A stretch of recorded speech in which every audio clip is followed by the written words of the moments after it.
ხოლო იესუმ შეხედა მას, შეიყვარა და უთხრა: ერთი გაგლია. წადი რაც გაქვს, კახიდე და ღარიბებს მიეცი. დაგექნება საუნჯე ზეცაში.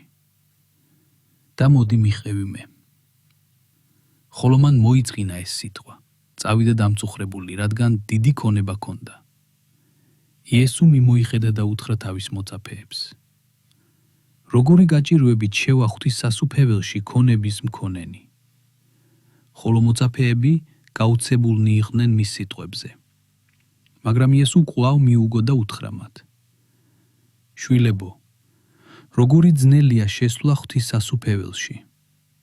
ადვილია აკლემს ნემსის ყუნჩი გაიაროს, ვიდრე მდიდარს შევა ღვთისმსასუფეველში.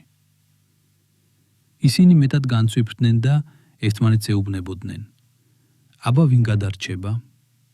იესო კი შეხედა მათ და თქვა: ადამიანთათვის ეს შეუძლებელია, მაგრამ არა ღმერთისათვის, რადგან ღმერთისთვის ყველაფერი შესაძლებელია. და დაიწყო პეტრემ თქმა: აჰა, ჩვენ ყველაფერი მივატოვეთ და გამოკლევით.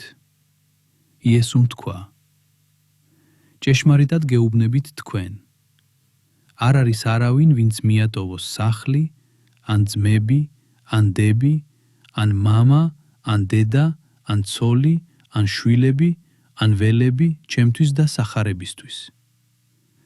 და არ მიიღოს ასმაგი ახლა ამჟამად.